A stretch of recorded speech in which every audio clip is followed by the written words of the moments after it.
Masachet Baba Batra Daf Lamed He, continuing from Amud Bet, 8 lines down by 2 dots. Our Mishnah mentioned Heskatan Shalosh Shanim Yom Yom, 3 years, which is day to day, consistently. We mentioned Amar Rabbi Abba, if the guy, the exception is you don't need 3 years if the owner or the presumed original owner is helping this occupant, this quote unquote squatter. He's helping him load the fruits on his shoulder. La'alto have hazaka. We can assume that this squatter guy is the real owner. He doesn't need 3 years because why else would the owner be helping him load his fruits? Said, hold on a second. But if the original owner then says, I'm paying him what I owe him as a sharecropper, that's why he's taking fruits and just helping him load it. Ne'eman is believed, and therefore he would need a full-on hazakah. It only works the first 3 years. But if the 3 years already passed, then the guy can't claim that anymore because he should have said it earlier. Let's say the guy did hire someone to work on his field. So now the guy will work by me. He's working for me for 10 years. What's stopping the guy from saying he has a chazakah? He should have protested. Within every 3 year period, a person should announce and protest saying, by the way, this guy is not on my land because he owns it. He owns it. He's standing there on my land taking the fruits because he works for me. Because if you don't say this, you can't protest the chazakah.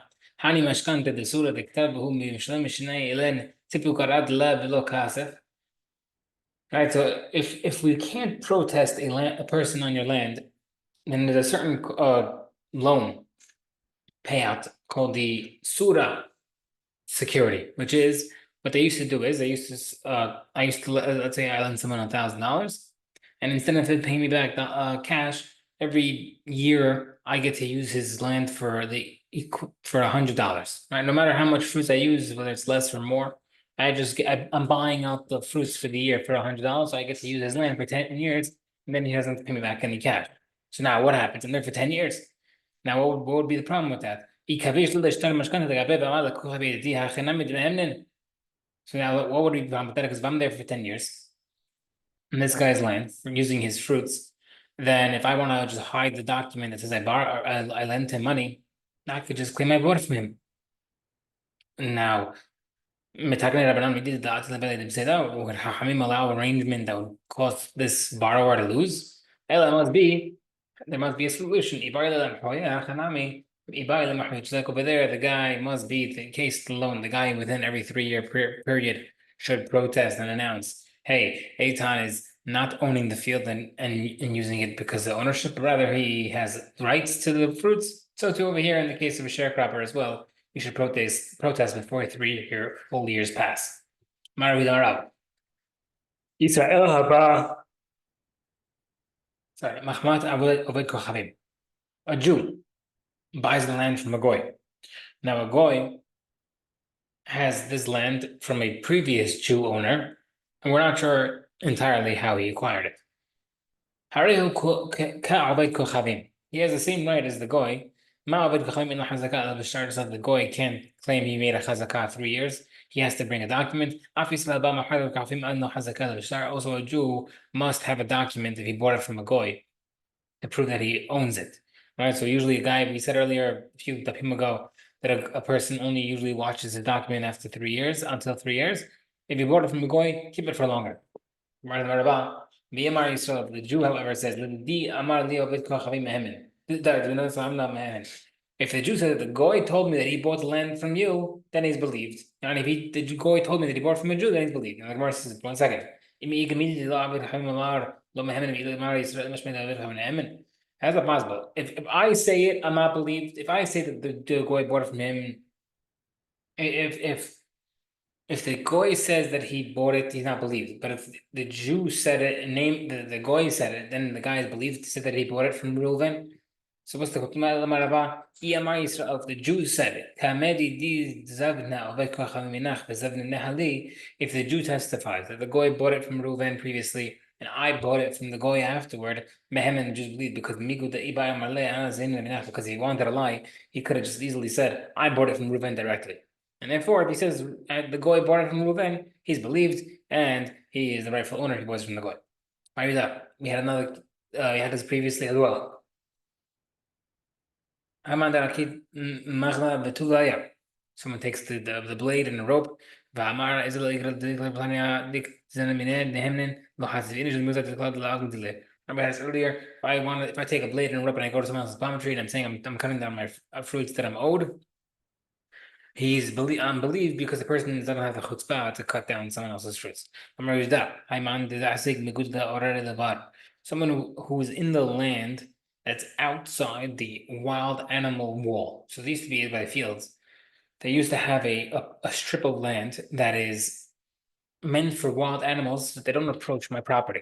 So what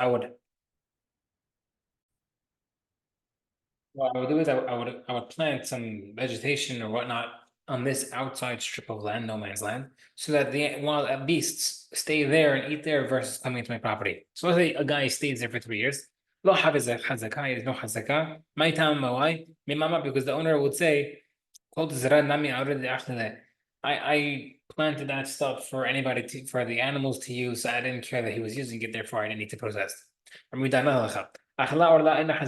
The person who's trying to squat slash stay for 3 years was eating orla fruits. That's not a hazakah because he wasn't eligible. Another proof. If the guy ate for 3 years the orla, which is the first 3 year Isur fruits, should he eat, which is Shemitah fruits, or kilayim, which is mixed grapes and vineyard, grapes and grain, all illegal to eat. In a hazakah, doesn't kind of hazakah. Marvi said, Achala shahad, someone ate unripe grain, will have a hazakah because it's not considered uh eating my fruits. You're eating something that's not meant to be eaten. If it's in this place called Mehuza, it is considered a hazakah because that's how they used to cut it. Unripe. Marbit Nachman. Using broken land is not kind of hazakah because very nice. I have this garbage land out there with little cracks in it. You managed to grow stuff. I don't care. But that's not a proof that you bought it from me. Let's say the guy planted a core of seed and he only harvested a core of crop, which is not good ratio. Usually you plant X, you expect much more. So since you got what you planted, don't have hazakah, not hazakah. Because I said, let them keep it. I don't care. It wasn't even profitable. The household Rish Kaluta, which is the de facto government-ish type of Tamid Hachamim that the government used to make. So the government used to put these rabbis in charge. Sometimes they're corrupt, and sometimes they're not corrupt. But let's say their household, regardless, the Rish Kaluta household, you can't make a hazakah on it because they can't make a hazakah on you because you might be just too scared to say anything to them because you're afraid of their power. But you can't make a hazakah on their property because they are just waiting, biding their time to get what you planted. And like if you plant and it's great, amazing grapes, they'll throw you out then so they keep the grapes, and therefore they didn't protest earlier strategically, and therefore it's not a hazakah. Our Mishnah mentioned that slaves as well. Hazakot. The Gemara says, "Avadim yesh lehem hazakah." Can a slave really have hazakah?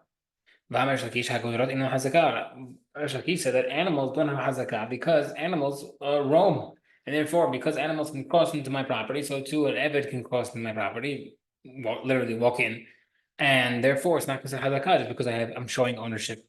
The Gemara says, "And then hazakah la'alter." There's no immediate hazakah, meaning just because they're in my property doesn't mean I own them, right? The bird that flies in my property, I don't own it. It just happened to be there. Aval, there's some hazakah. There is a hazakah if I have them for 3 years, just like land.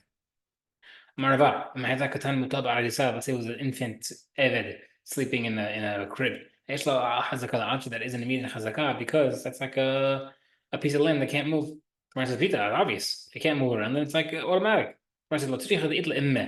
It's obvious, it teaches when we have a mother. The mother is there as well. Maybe they think that the mother brought the baby there, and therefore there shouldn't be a chazakah. Therefore, we're teaching you that a mother does not forget her son. Therefore, if the baby's there, we know it's like a chazakah. Who isn't the goats who ate some barley in a field. The owner of the barley came and grabbed the goats as like collateral. And he said that the goats ate a lot of barley. The owner of the barley can claim the amount of the value of the goats, which means so the owner of the barley says that these goats ate $1,000 worth of barley, and the goats are worth $800. So he says that he could claim the amount of the goats is worth. Right? But there's no way to prove that he ate more, no way to prove he ate less. But he could claim up to the value of goats. Why? Because he wanted to lie and claim as much as he wanted. He could claim that he bought the goats.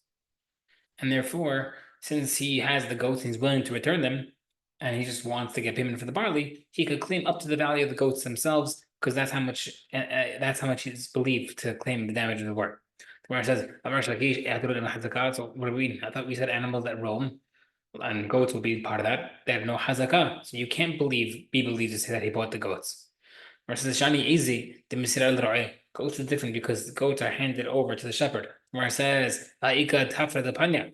True that goats are handed to the shepherd and therefore they don't roam, but before the shepherd picks them up or after the shepherd picks them up, night and day, there are a time where they're not supervised and they can walk into your property. The Gemara says, in Hadra, there were a lot of thieves, Arab thieves, and therefore they always were supervised and delivered hand directly. And therefore, if you have them, it's a good proof. And therefore, if he's claiming the value of the goats, he's believed because he could have just claimed he bought the goats.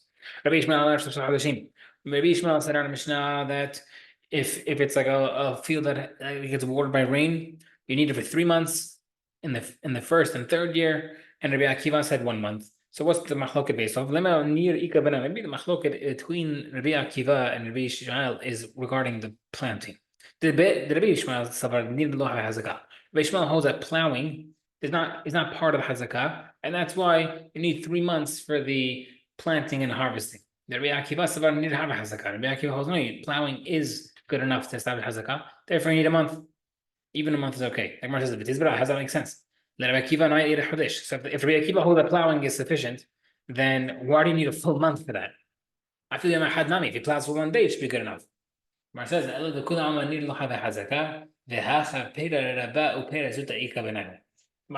obviously can't be talking about plowing. The concept is whether hazakah needs the crop to be fully grown or even partially grown. So Rabbi Ishmael holds that you need 3 months is because he says I need you to have not only a crop that grows but a fully ripened crop. And Rabbi Akiva who hold 1 month because as long as it starts to grow, you made this crop start to grow. That's a good enough hazakah, and therefore you could be the ownership after 1 month.